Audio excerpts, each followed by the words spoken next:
Yo, yo, yo, welcome to another edition of the Geeky Bros Podcast. I'm your boy Tactix. Yo, it's just Darcy here. And this is Big Geek Umar. How y'all doing today?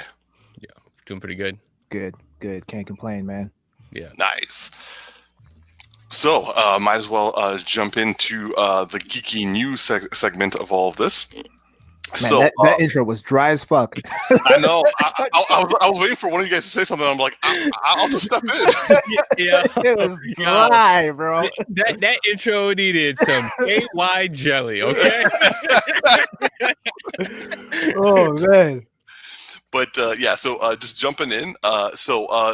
Not as much news as last week, and so it's more for our discussion purposes. So the first bit of news was Michael Fassbender. The MCU is just blowing up right now. We're going to be talking about WandaVision a little bit later, but like right now, MCU has a lot of like fun things, rumors going around, and Michael Fassbender is potentially in talks to join the MCU. However, it is stated, I don't know if they're just lying, but it has been stated that he will not be Magneto. And so, if not Magneto, who?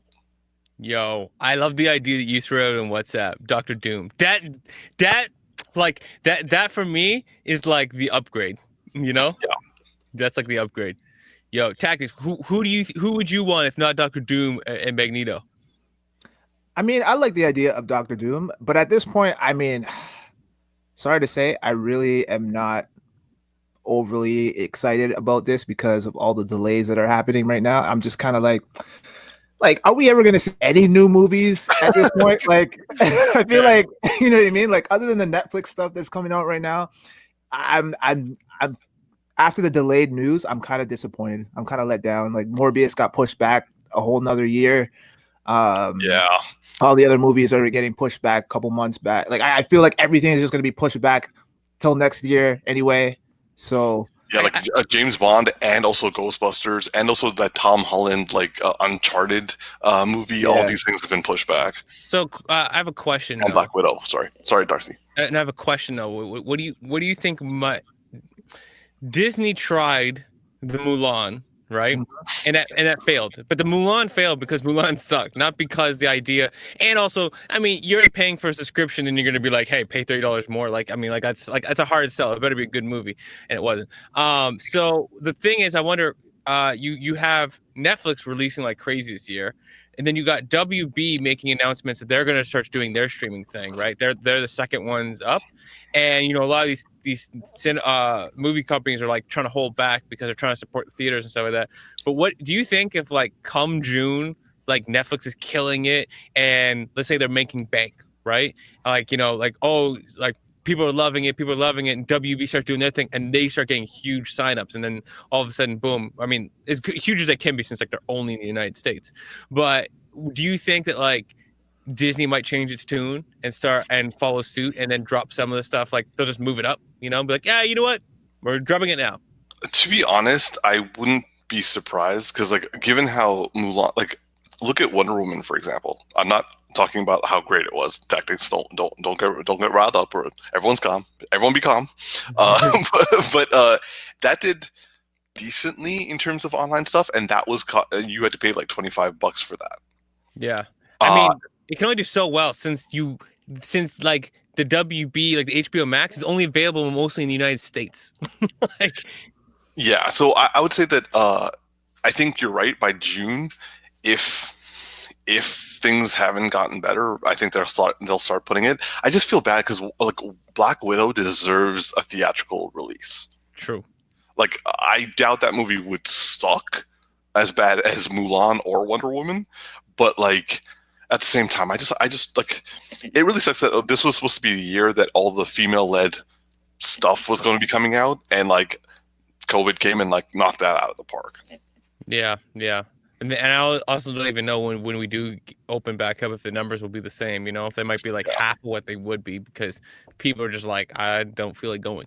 You know, like I definitely think there's going to be some apprehension in going back to the movie theater, even with the vaccine rolling around. Like people are still going to be kind of like iffy about it because you know we don't really know how the long-term effects are going to be with that. So Yeah, and Yeah. people also like are in different regions not getting the vaccine at different times, and like you said, people not wanting to take it in general. Like, Yeah. it's gonna hurt the numbers. Yeah. All right. So, tactics. Like, aside from Doctor Doom, did you? So you're just like, Yeah. At this point, I'm just like, yo, just he could play a rock in a movie, bro. I don't care. Just give me something new, man. Like, just give me something at this point. can you imagine? So, Michael Fassbender does like a paper mache rock and just sits in the corner, and everyone's like, "Ooh, actors are desperate for work these days." so, but I mean, he could just play the Thing. Yeah. That would be a very interesting choice to play the Yeah. Thing. I won't see that coming, to be honest. Yeah, no, you know what though, that feels like a waste. You know what I mean? Like, it's just like I'm not saying that the Thing has a lower caliber. I think you can have an amazing actor who can do an amazing thing with it. And Sorry. yeah, I know. And it would be like spectacular. I just don't think it's him. You know what I mean? Like, I think you gotta give that for somebody else who's got a different personality to bring to the table. Yeah. All right. Other bit of news. The new trailer for the CW Superman and Lois show dropped, and to be honest, like I'm going to. You all know I hate CW. I hate all geeky stuff, all comic book related stuff on the CW. Mm-hmm. I know. I saw that smile tactics. I saw it. Yo, the only thing good that ever came out of CW was One Tree Hill. I couldn't even keep a straight face. Like, everything went downhill from One Tree Hill. That's all I'm saying. I like Gilmore Girls. Oh, fair. I haven't watched it actually. I've only seen like the first episode. Oh, well, anyway, so Tactix is dying over there. Tactix is just a beak. He's like a beak in a microphone. So, anyway, so the new trailer came out. I will say that the trailer looks interesting. Yeah. I will also say that I agree with you, Darcy, what you said in the chat, that it looks like they're taking a little bit of Zack Snyder's aesthetic and making it part of the show. Which I actually really appreciate, because that's one of the things I loved about Man of Steel was the aesthetic, like the visual aesthetic, right? And the fact that it looks like they're taking the same farm and the same, like, a lot of those elements, I'm like, oh, that's nice. As long as they don't just do everything else Zack Snyder did, it will be good. And they also have like a drama-like aspect, which doesn't feel like it's going to be as episodic. But I'm still waiting for them to shit the bed. Like, I'm going to be like, I feel like I'm going to be like 2-3 episodes in, and then it's going to start going downhill. T? I like the trailer. I'm still not 100% sold on this dude as Superman. I don't know, just something about him, the way he looks. I'm not quite buying it yet, but I mean, I'll give the show a chance and see if, you know, I turn a new leaf in regards to my opinion about him. But as of right now, and like, when did they have kids? Like, when did that happen? Yeah, they probably adopted. Yeah. Wait, so I just want to go back to 1 second. So you don't like him as Superman? I just don't see it right now. I think Henry Cavill just kind of ruined it in that regard, where it's just like I can't unsee him as Superman yet, because technically he's still attached to the role, and so it's hard for me to kind of see this guy now as Superman. How about you? So much smaller than Henry Cavill. Yeah, that too. So Darcy, what are your thoughts on Tyler Hoechlin as Superman? So I'm the probably only one in all of our friends who's seen every episode of Supergirl. Yeah. Period. And so I've seen him multiple times now. So I'm like used to him, even though I agree with Tactix. Like, he is no Henry Cavill, and he always feels like a small fry. And even when they did the whole like Flash crossover everything, and they had what's his name, who played Superman before in Superman Returns, come in and do the, like, I forget the older version of Superman with like the gray hair. Brandon Routh. Yeah. When he came in, he felt more like Superman agreed. immediately. Yeah. Right? Like, he just, like, you had the two of them facing off, and it was like, you don't feel like Brandon Roth feels like an old Superman. He doesn't feel like a modern day Superman because his physical aesthetic feels like what you would draw in the older ones, and I immediately see it and accept it. And then you see like Henry Cavill, and you see that, and you're like, yeah, he's a Superman for me, visually, right? And then the Tyler is just kind of like, he's almost there, but he's not quite there. So So unpopular opinion compared to you two. I actually think since Christopher Reeve, Tyler Hoechlin is like the best Superman I've ever seen live action. Now, hold up. I will say that the reason I say that is counter to physicality. You guys seem to be going like how the image and the gravitas and the presence of Superman. But in terms of, for me, I find his dichotomy of Clark Kent and Superman, like the personality that's coming out, the way he like kind of exudes the Superman-esque personality, that's what I'm attributing to being the best. Like Christopher Reeve for me is the definition of Superman. How he did in the first two movies, Superman 1 from 1978 and Superman 2. Tyler Hoechlin, he kind of, his Clark Kent from like that, I think I saw like his first two episodes on Supergirl. I just wanted to see what he was like because I used to watch him on Teen Wolf, so I was like, I wonder what he would be like on Supergirl. And I really liked his Clark Kent. I loved how bumbling he was, how like, spastic he was, how oddly respectful he was. And then as Superman, seeing him as a hopeful, very humble and very like just kind of like altruistic individual. I see that coming across. Physically, I will say yes, he seems like Superboy a little bit more. yeah. But at the same time, I would say that like he still has the physicality to still have a Superman-esque, like he's definitely more Superman physically than like Dean Cain, for example. So here's the thing though, like I agree with you actually on all the points. Like I've actually liked him in when he's like interacting with Yes. with Supergirl and stuff like that. And I've seen more episodes of it, so I feel you. The thing that bugs me though, like okay, let's take the muscle. Like okay, forget like how big the muscle is. He still, as Superman, lacks a certain level of gravitas for me. Okay. That feels like, because he's supposed to be an experienced Superman, right? By the time he's introduced to Supergirl, like he's done a lot, he's fought a lot of people, and he's really well established, right? Like she's come in years and years later, and she's watched him in her growth do what he does, and he just sometimes in his interactions, it's hopeful, but he doesn't have that presence that when Superman comes in, it's like the air can be sucked out of the room and you immediately feel like if you need to feel protected, you feel protected. Like, you feel safe immediately because he's got that otherworldly, like he's the guy presence when he comes in. And he's like so close for me at times, but he just doesn't sell it all the way. And then I'm left kind of being like, because here's the funny thing, right? I don't think we ever saw an episode where Jimmy, the black Jimmy, was the two of them together, but you put Black Jimmy it's true. more powerful looking, and you're just like, that's so true, yo. You're looking down. I think it's it's like a Spider-Man type situation with in the case of like Tobey Maguire made a perfect Peter Parker in my opinion, but was terrible as Spider-Man, and then Andrew Garfield was a great Spider-Man, but not believable as a Peter Parker, right? Right. I that's kind of my opinion right now in regards to this guy. Umar, I agree with you in the sense that he does make a really convincing Clark Kent, but in regards to Superman, he's not quite there yet. Whereas Henry Cavill, not really a great Clark Kent in my opinion, but based off of what we saw in Justice League, he's well on his way to being the Superman that we know and love, right?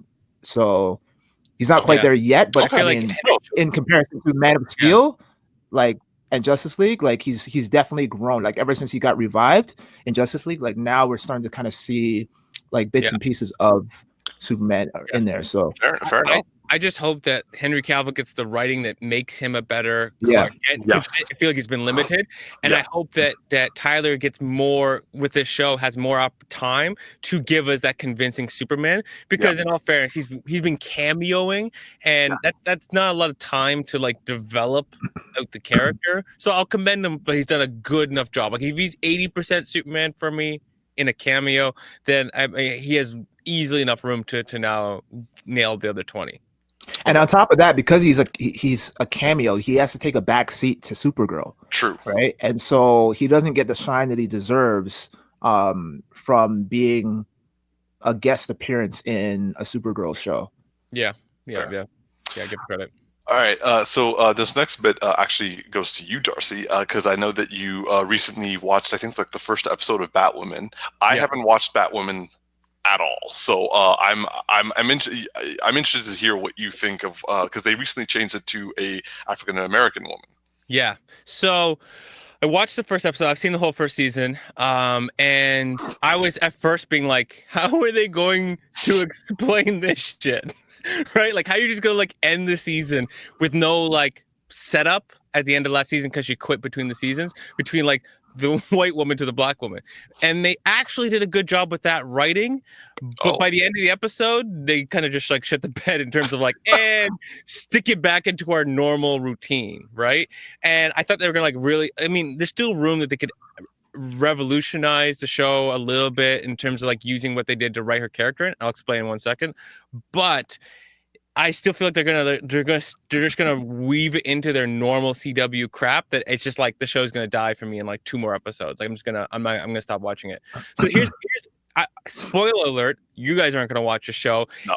And honestly, out of the people who watch this podcast, I really don't think anyone is watch the show. So basically, because the last season, I forget the woman's name, but she left the show, and so boom, they had immediately to figure something out. So they start the episode off at the very beginning. You see like the new black woman, I forget her name, but she's like living in like a van, okay? And above her flies a jet, and all of a sudden the jet explodes and crashes, and you find out that the old Batwoman was in that jet, and the suit like ends up falling and whatnot. And so you're like, okay, it's super convenient. And then she finds a suit, and then she starts doing a little bit of crime fighting. And you're like, okay, why is she doing some like crime fighting? And as the sister of the old Batwoman and the guy who plays, I forget, like Fox's son. Just Fox's son? Yeah, Lucius Fox. They're trying to find who has the suit and all that stuff. They find her, and they find her backstory. And what they did with her backstory, it's on the nose, but it was still like the way they executed. I was like, okay, you know what? I actually kind of like how you did this, which was essentially she grew. She had what was it? She had a couple of parents, and their parents were killed, and she was taken over as like a foster child of, I think, her aunt. And then they moved to Gotham, and on like the first day that they moved in, Allison's gang, so the old Batwoman's sister, killed her aunt and beat the hell out of her, and like their goons, because they were in the wrong apartment, and they also killed the landlord all like when they were moving in. And so she sees Alice, and now she has a motive to go after Alice. And she's set up in a situation where they're doing a lot of the stereotypical stuff in terms of like, you know, because she has some kind of like, she doesn't have a job and she doesn't have certain education, she can't get by because, you know, she's black, and a bunch of other stuff around that. But I was like, okay, at least how you wrote this in made some sense, and it wasn't just completely random. Is it super strong? Not super strong, but it still opens the door for her to have a different set of motives and values in her character than your typical like Batwoman or Bat character. That I'm like, okay, there's opportunity there, but I think they're still gonna shit the bed at the end of the day because CW. Well, at least young teenage girls can watch this and be inspired. Yeah. So that's basically what happened, and it's. At least I was surprised by how they wrote that character, and I just thought it was going to be like Lucius Fox's like like son's cousin. I thought she was just gonna be like a random cousin that showed up out of nowhere, and then we can't find Batwoman, and then she just takes over the mantle. And I was just gonna be like, you got to be kidding me. At least this way, it was like there was a reason for how things kind of actually came together. How's the Batmobile? Oh my god, the Batmobile is the worst fucking Batmobile ever. So they have the Hush character in the show, and he's like trying to he goes he gets in the Batcave, and he's like trying to find the Batmobile, and you reveal the Batmobile. It's a freaking like Dodge Charger. like I'm pretty sure it's a Dodge Charger or just some regular, or it's a Mustang, sorry, like a regular muscle car with like rocket flames in the back. It's basically Fast and the Furious with like extra NOS. Like that's all it is. And computers inside the car. Like it's so pathetic. It shoots rockets, but I don't know where you fit them. Oh my god. Anyway. On that note, well, I'm not gonna watch that. But at least there's something for kids out there. Yo, T, how about you tell them about the new anime you start watching? So So your cousin actually recommended a anime to me called How Heavy Are the Dumbbells You Lift, which is such a weird title. I was like, is that an actual? You should hear some of the other anime titles out there. They are so weird, some of them.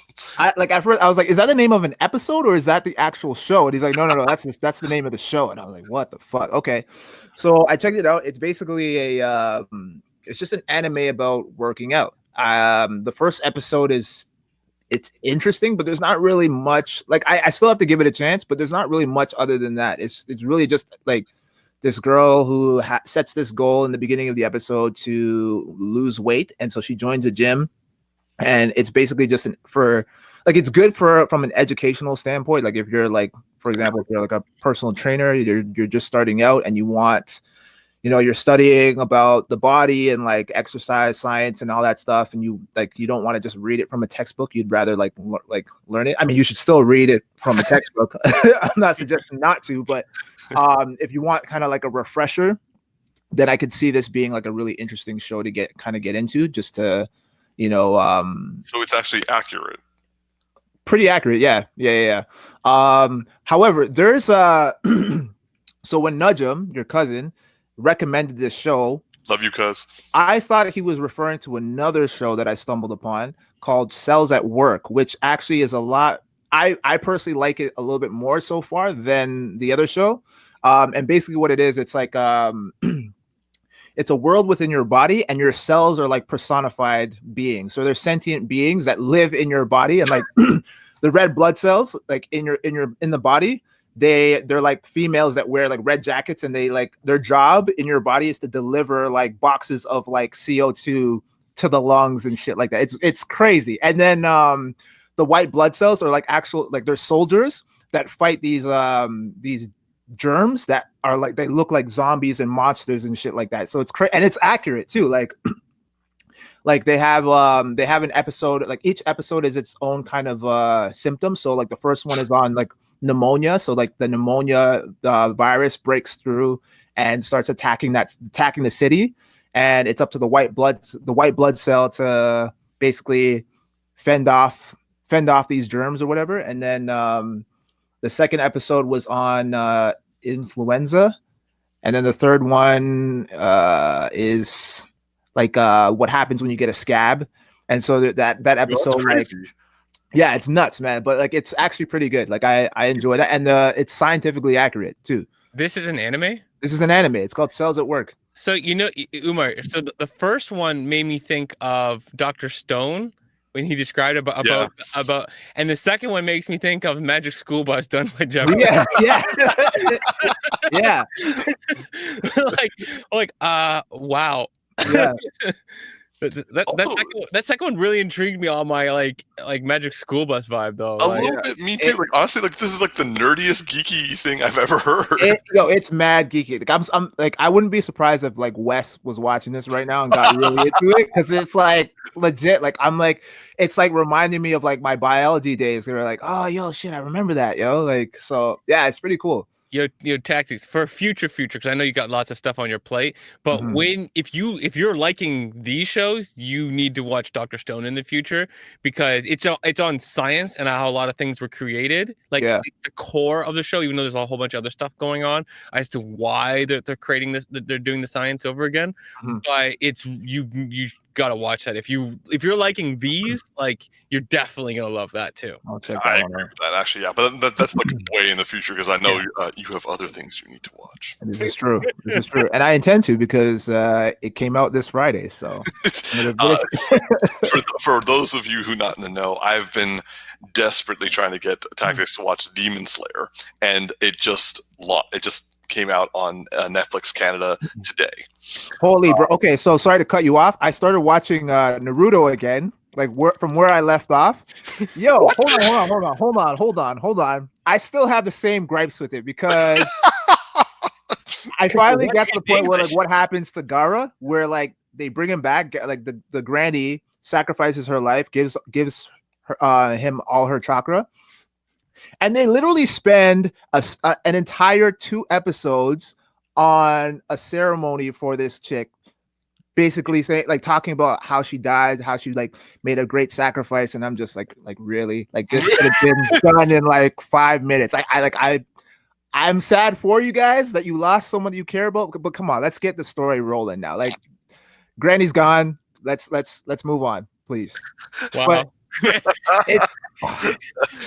Yo, totally random. But I'm on TikTok. There's this guy. You guys know what Omegle is? Omegle. No. So it's like a site where you can like go on and you can meet with random people. Like you just literally refresh the page and boom, there's new people. And this guy has these like books where they're like really bad titles. Like there's like I can't remember. Like, they're like horribly bad titles, right? Like it'll be like, oh, your mother and your cousin, like a story about inbreeding, like that bad, right? Like, What? Yeah, and so he does it to see people's reaction. He's like a comedian, right? It's like a really bad thing. And the way you just said that, like, it's like the granny's gone. Time to move on. Dr. Seuss. That's what it sounded like to me. Oh man. All right. So next item on the list is something I've been very much looking forward to talking about. WandaVision. So I think 3 episodes have now been released, and we're going to talk about the first 2. And I kind of want to actually, because Darcy and I talked about it a little bit in our last podcast, but T, I want to hear what you thought of the series, or like the series so far. Yo, I don't know yet, man. I'm like, there's enough there for me to be intrigued, but I'm like, everyone's like, oh man, it's so great so far, and I'm like, yo, relax, all right? It's not like, come on, it's okay, but we don't know shit that's going on right now. So like, I'm seeing everyone be like, oh, it's spectacular, it's amazing, and I'm like, anyway. So yeah, like there's it's a very weird and unique show, and I know that something big is coming. Yeah, and it's kind of it's definitely a slow burn, because there's not a whole lot happening, and they're giving us little Easter eggs, which is nice and intriguing and very interesting. But honestly, above that, like, I can't really say much else about it, because I really don't know what's going on. Other than I'm intrigued. I want to see where this goes, and the simple fact that it connects to Doctor Strange has me even more captivated. So I'm curious to see how that's gonna that whole thing is gonna unravel. But yeah, I don't really know what else I can say about this show. I have 2 questions then for you specifically. I possibly have 2 answers, so go for it. What do you like most about it? Like, what was the thing that like struck you the most, and what are the things that are just making you go, The sitcom thing is like, it's interesting. It's unique. I didn't think, like, when I first heard about it and I saw the trailers, I didn't think I was gonna really be all that into it, because like, I'm familiar with the sitcoms that they're referencing, but I mean, I never grew up watching I Love Lucy and like I Dream of Jeannie and all that shit. Like, gotcha. That wasn't really my shit, but I like the element of it, and I like when they switch things up and like everything seems normal, and then it just automatically goes weird, and you're just like, okay, whoa, yo, what is going on here? Like, Yeah. so that to me has me really interested. In terms of what's not working, again, it's hard to really call it. I think the acting is fine. Like, there's an element of intrigue and mystery there, so that's good. I can't say anything negative about the show yet, just because I feel like they're building to something. So I feel it'd be unfair to really be like, oh, this show is trash. It's not one of those things where it's like we usually give like it a 3 episode Yeah. type of deal before we check out. I don't know if I can do that with this series yet, because I feel like I need to give it the full watch in order to really assess whether or not I actually enjoy the show or not. So Okay. yeah, that's my opinion. How about you, Darce? So, first 2 episodes, they were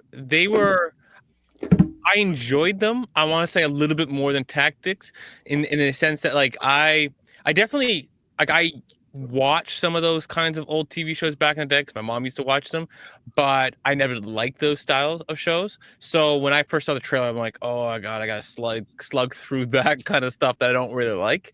But I like Tactics said, when they would do the like, what the hell is happening moment, I was like, okay.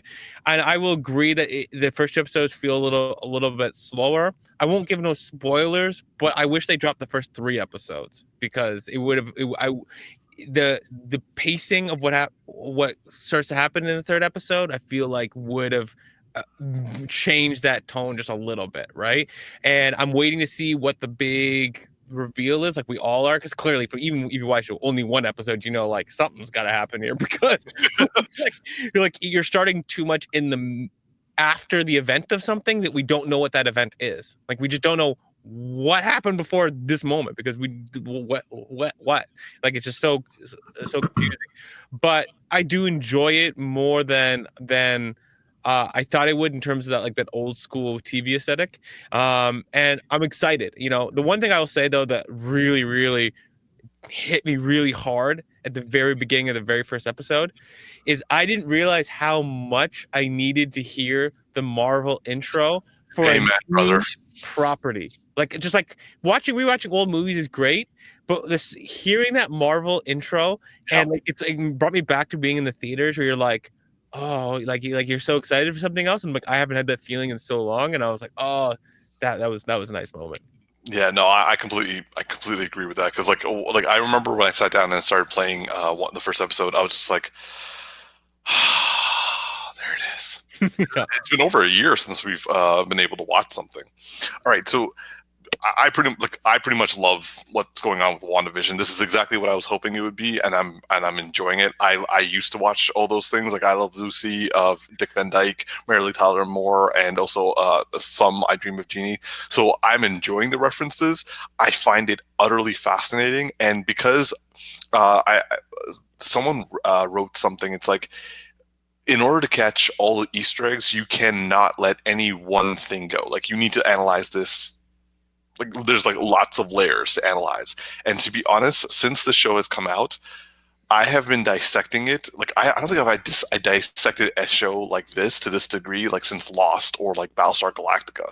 So I am very much enjoying this, because I'm just like, what does this mean? What could this be? What could that be? And honestly, I'm loving discussing about theories. So yeah, I love the acting.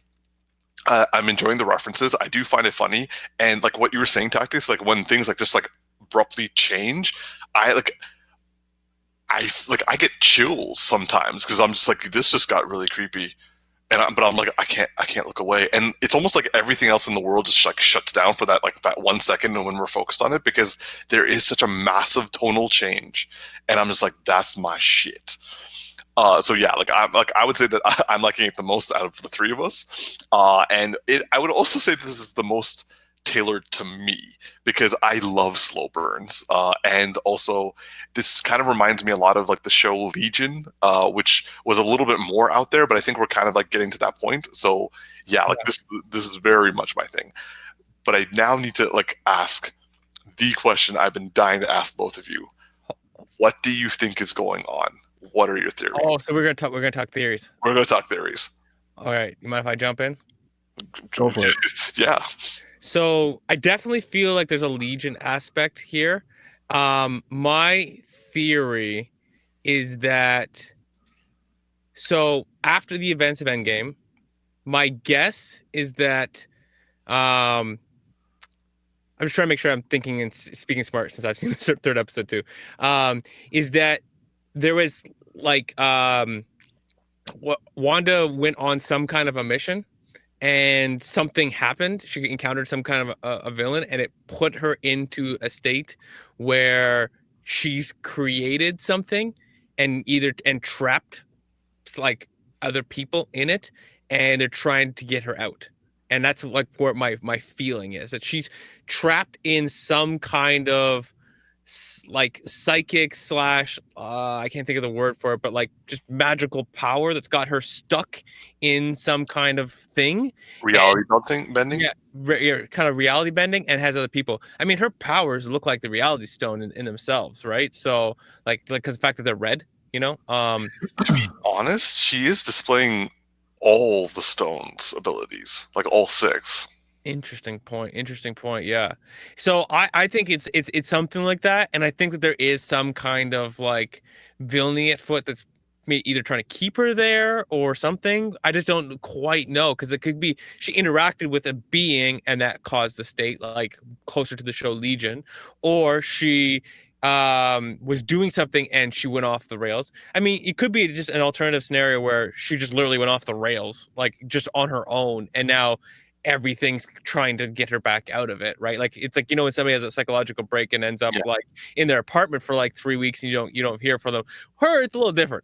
You know, like she might have that break, but the whole block goes down for 3 weeks with her, you know. So how about UT? I think her neighbor is somehow responsible for this, and she's got some sort of like sorcery powers or some shit. And Wanda, what she did was she stole Vision's. Let's just say that the witch or the sorcerer, the neighbor, convinced Wanda to steal Vision's body and use that to bring him back to life. But in order to do that, she had to somehow use her powers to replicate the powers of the stone. But obviously, you can't really do that, and so it kind of like fucked her up somehow, and she's now trapped inside of this kind of alternate reality where she gets to still be with Vision, but now it's affecting the outside world as well. And whoever was like reaching out to her on the radio they're trying to pull her back out of this catatonic state, and she's denying it. She's resisting because like obviously Vision is alive in this reality, and so the longer this reality that she's created exists, the powerful the neighbor becomes. And I think she's feeding off of Wanda right now. That's actually pretty impressive. Yeah. I will say from my theory, I think that I think Wanda was trying to see if she could bring Vision back as well. And I think it was at Sword's headquarters. So Sword, if you guys don't know, is a comic book organization. They're essentially the space version or space counterpart to S.H.I.E.L.D. So S.H.I.E.L.D. deals with stuff on planet. Sword deals with everything off planet. Protect, and the other one's like attack. Yeah. More like defend the Earth, and also I just meant in the analogy of a shield and a sword. Like literally, like one would defend if you get to the planet, the other one's more like ahead of it, you know, outside of it. Exactly. So what I think happened is, so I think the MCU version of S.H.I.E.L.D. of Sword is not doing with space at all. I think it's dealing with enhanced individuals. Like that's their focus now. And I think that they were trying to like see if they could, she probably went to them to kind of like get Vision back. And instead she caused something to happen, which got the attention of Mephisto, who's the devil in the Marvel universe. And I think the neighbor is Agatha Harkness, who was like the mentor. She's a witch who was a mentor of Scarlet Witch in the comics. And I think Agatha is either working with Mephisto or she's there trying to kind of help Wanda fight him. Mm. Gotcha. But I also think that, see, here's the thing. I'm not entirely sure if the reality is entirely Wanda's making, because Agnes had said the devil's in the details. Sorry, Dottie said the devil's in the details, and Agatha's like, it's not the only thing. I think right now, like, obviously, as we saw at the end of episode 2, there was someone testing Wanda on her abilities to kind of see like to what extent it was. And I think the talent show was made to do that. And I think that Mephisto is actually testing Wanda and her abilities, but I think Wanda is also consciously creating the world in a way, because that's the only way to keep Vision alive. Yeah, because anytime she has a moment where Vision questions something, right? He starts to like it's two Or things. anyone else, really. Yeah, then she like resets things, right? Like the story resets. And the one thing that's intriguing me about Vision is that it'd be one thing if Vision is just like a figment of imagination, but if that was the case, then he'd be super obedient, right? Like he would just do things that she would want him to do, not like obedient, like he wouldn't kind of have his own personality, because she would recreate their dynamic.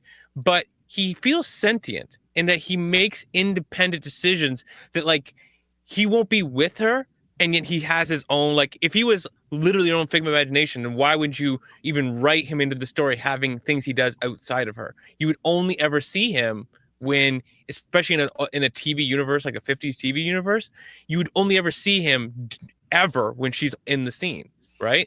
So the fact that he has his own scenes separate of her and does things and has questions makes me feel like he is sentient and they have brought him back in some capacity, and maybe he's only going to be alive inside this reality they're trapped in, and the second the reality goes away, he'll die again. But I feel like he's sentient in that it's literally Vision and his mind, because he's questioning things that she wouldn't question if she's like regressing, you know? No, I completely agree. I think she's actually brought in some form either duplicated Vision or have brought him back, but only in the spectrum of this world.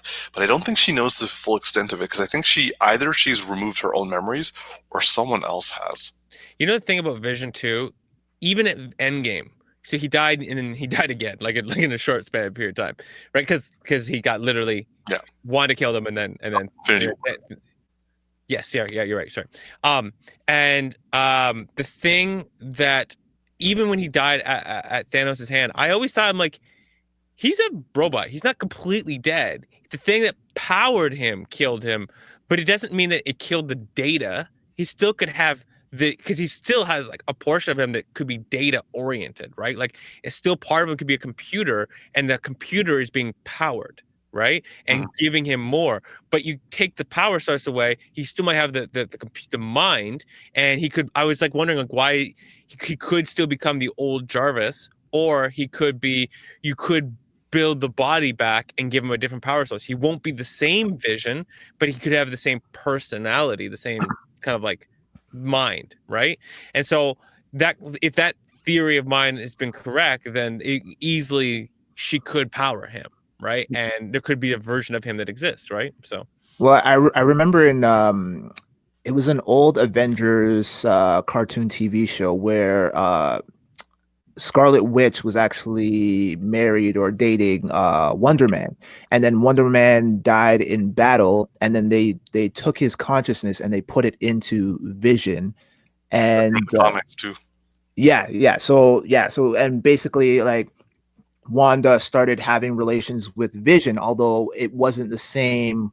Like it wasn't technically Wonder Man, but like parts of him were still kind of there. Yeah. And so there was always that conflict in terms of like, you know, I'm in love with Wonder Man, but he's like gone, but not really gone. He's like in this body, but the body doesn't remember anything. So I think it could potentially lead to that, where like he'll come back, but like not quite like what you were saying, Darcy. He won't come back quite as the old Vision.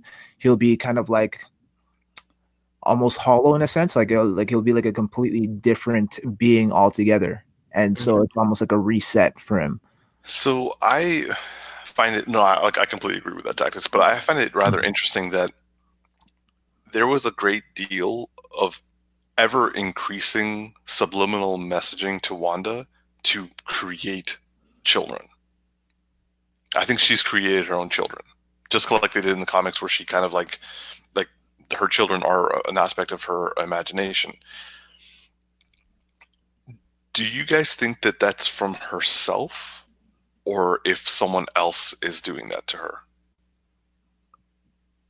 Wait, what was the question? Do you think that like the subliminal messaging that like everyone's saying for the children and that like creepy like chorus verse, yeah, and also like Agnes saying like, oh, when like the kids arrive and that sort of thing, do you think that's someone else is doing, or do you think that's from her actually that she's putting out there?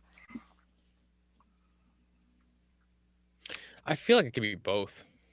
Like I feel like somebody could be doing it, but through her own desires that like she hasn't really talked about, right? So it's like when someone's like we play off of your fears because we feel your fears and that kind of a power. I feel like it's a combination, right?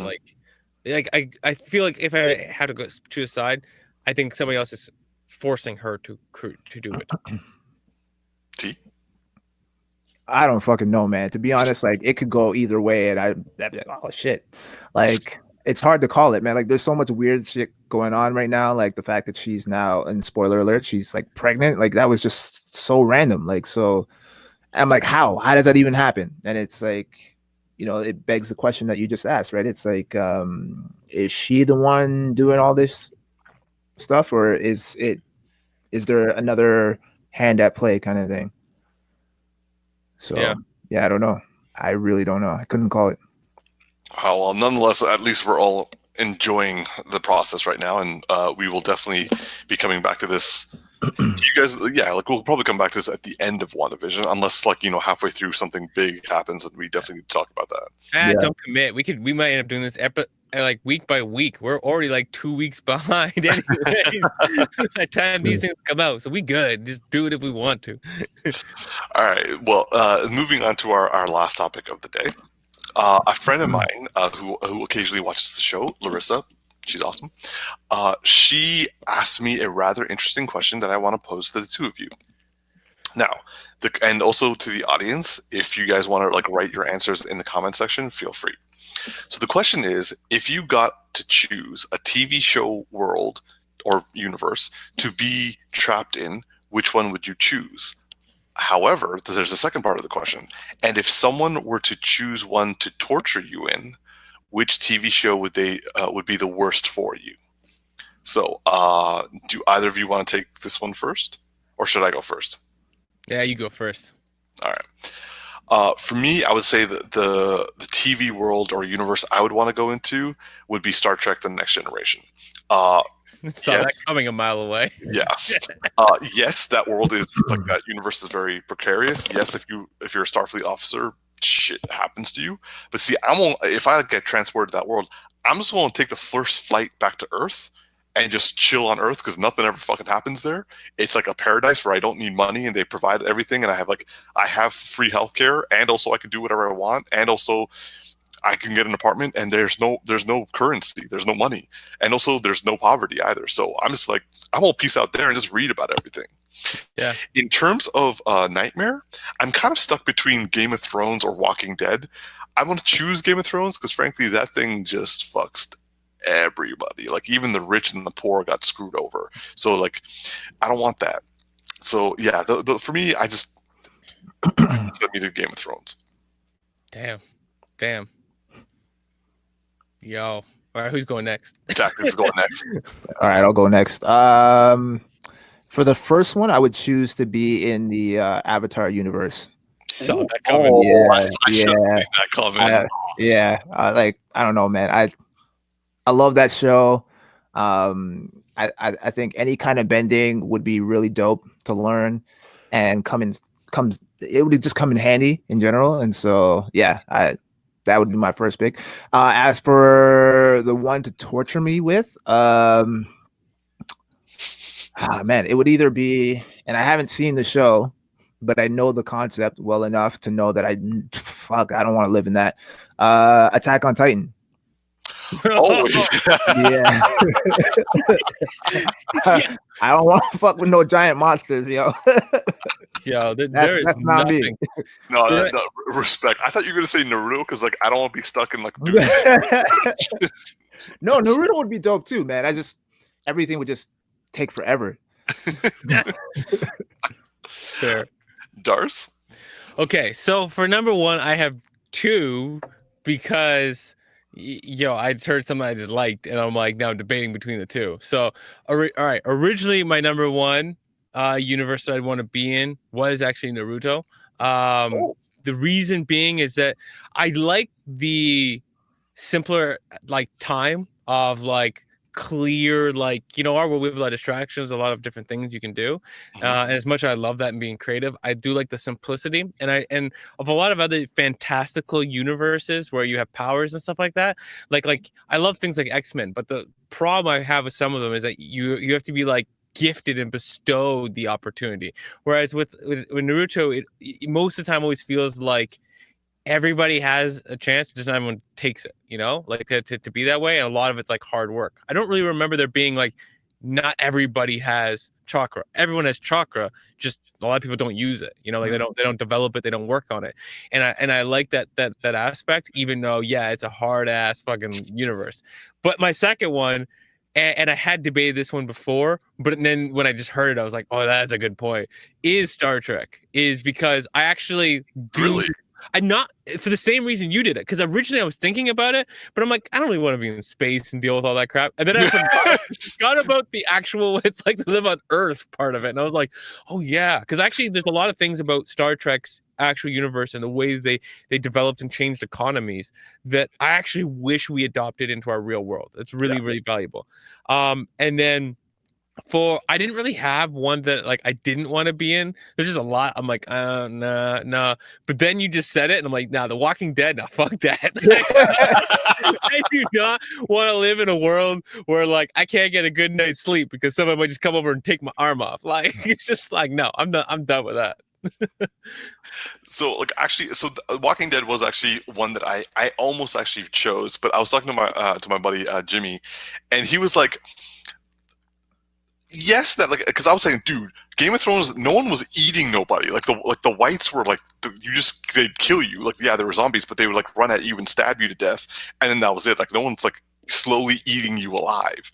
But he was like, to be honest, the walkers walk really slowly. So as long as you don't like walk into like a building full of them and they get trapped in it, you're going to be all right, because you just like move up north and like in the cold, they're not going to be moving much. But then I was like, yeah, but a lot of really shitty things happen to a lot of people in that world. Like the people in there are crazy, and literally every character slowly but surely has died at a certain point. And he was like, I feel most of that is plot points. Like that's a writer writing that. Like with Game of Thrones, a lot of the stuff that like the writer was writing about actually happened in history. It's like these things happened with like the nobility. This thing happened with like the royals. This happened with like the people that like suffered underneath all of their like war of the realms. But like in a zombie apocalypse, the fact that like, yeah, like you could say that psychologically a lot of people would turn into like assholes and like, start like trying to kill you or like trying to like take stuff for you, all that sort of stuff. But also like a lot of the intense big shit that went down was more just like a writer being like, well, let's see what this happened. Let's see if this would happen. And I was like, okay, but I'm going to debate you on this for a second. Okay, so like, let's say the rule is in either the one you want to live in or the one you don't want to live in, right? Is the rule is like we are fully aware of the actual show's universe, what it's like. So we go into it being cognizantly aware. So we can make choices now that nobody else can make. We could be like, oh yeah, probably not good to live in that kingdom, right? Just like up front. Here's the thing about between Game of Thrones and Walking Dead. The Walking Dead, no matter where you go, it's the current pandemic we have times 100. If you like, yeah, I don't like, other than the fact we just don't know, there's probably settlements we don't know about, and there's maybe one magical settlement somewhere, unless we've never been introduced to it. So we can't say I'll stick myself and be dropped into that settlement where there's no problems. So essentially, you either have to say, I'm going to choose a settlement where I know shit's going to get fucked up, or I have to be completely isolated, running away from these things by myself, trying to find that settlement. Whereas at least with Game of Thrones, you would have a chance to be like, yeah, this place is always generally pretty good. So, like, throughout the whole entire thing, it's better than the others. And since I know what happens between the books, I'll start in this one, and then I'll migrate over to this one. And there's people, and you can do things. Like, you just have to, like, make sure you move from one kingdom to another kingdom. I'm saying, like, you're just you, right? You're just a person. Yeah, but, okay, but tell me, how you going to enjoy the, I can't ride a horse, man. You don't say to ride a horse, man. You just be the guy who gets on the back of the horse carriage. You just know, oh yeah, it's about that time. Yeah, okay. So Jamie Lannister's gonna come through and ruin this one. So we gotta move it. We have about a month before he gets here, so let's move. Like, honestly, the entire world of Game of Thrones takes place in somewhere that has the equivalent size of North and South America combined. The only place I could say that's remotely close for us to like be okay with, and also we're all people of color, so the only place we could survive in and not be judged or killed for it or enslaved for it is Dorne, which is like the southernmost part, which means we got to get all the way down to like the tip of like South America. Hey, I didn't say it was great. Right, I said it was the better of the two shit places to be. I don't know. I don't understand how you're arguing this point, Umar. Like, I really don't. Like, let me put compared to what Canada is dealing with the pandemic versus America is dealing with the pandemic, I can see that Canada in The Walking Dead probably would do a little bit better than what America did. You give too much faith in humanity, man. Like, if The Walking Dead was an actual thing, how long before people in Canada get super ugly? Yo, bro, like it's. Don't even worry about people getting ugly. Most people are not people anymore. You're by yourself. I took that. Not literally. I didn't mean that literally. I mean, literally. I was like, why does that matter? Tactics. Who cares if we're not? I just mean, like, in a high stress environment, people, you give way too much credit to people in that regard, right? Like, now you have to worry about zombies and other people. All I'm saying is Walking Dead only showed America, and given how the pandemic has been like ravaging, like America is dealing the worst with the pandemic in the world, which, if they gave them a zombie apocalypse, it would make sense that The Walking Dead very much is a reality. I'm just saying, if we're taking an equivalent difference in dealing with the pandemic versus dealing with Walking Dead, yes, I agree with you. Shit would go down, and there'd probably be a lot of problems. However, I feel Canada might... Huge understatement, bro. Yeah. That's it. No. Umar, the second the 90% of the population of the planet Earth turns into walking zombies, Canada isn't a thing. Governments are God. Borderlines are God. It is just, where are you and can you survive? Yeah. The only thing was, like, once the virus got spread, only the dead would come back to life, and then they would cause havoc. Granted, I'm not saying Canada would be immune. That's not what I'm saying. Shit would go down. A lot of things would go to hell. But I think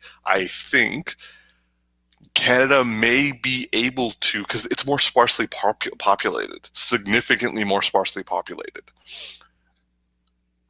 We have 1/10 of the population of America, and I think more landmass than they do. My only thing is, we all just move north. We all bro. Canada doesn't matter. In a zombie apocalypse, there is no Canada, bro. I agree with Darcy, man. It's just can you survive this epidemic, man? Like, that's it, man. You don't move north because, Umar, the zombies can't move as fast in the winter. So can't you. That doesn't make sense. And there's less population, so you're more isolated. Like it's more depressing is what you're basically. Yes, but the thing is, if let's say we all go as a group, and let's say hypothetically none of us get killed or hit the virus, we're all infected because if we die, we turn into zombies. But if we all go as a group and also keep each other, it's less chance of people coming after us. Then than Game of Thrones, bro, I'm sorry, but at least in Game of Thrones, I might be able to get 1 or 2 good parties before I die in a battle. It will kill you, man. I can't have a party in The Walking Dead because they're coming. They like, oh, noise? Like, no. All right, well, look, I do find this debate rather interesting, but let's just say that Game of Thrones, Attack on Titan, and also Walking Dead are really shitty options for anyone. Though, to be fair, I think Tactics Zero is a little bit more scary because, if I have a really, really, really big naked man coming after me to pick me up and then, like, devour me while also kicking houses at my friends and family, that's fucked up. It's a thing of your dreams, right? I couldn't know, but you said it. I said it, and I was like, let's hope they don't say nothing. But yeah, okay. And so yeah, is that it? Yeah. Like, okay. I'm just saying, like we came up with very realistically horrible situations. Yeah, got it. All right. Well, that extra was dry as fuck too, but okay. I guess that's it. All right. Well, I'm your boy Tactics. Yo, it's just Darcy here. And this is Big Geek Umar. Live long and prosper, y'all. Like and subscribe.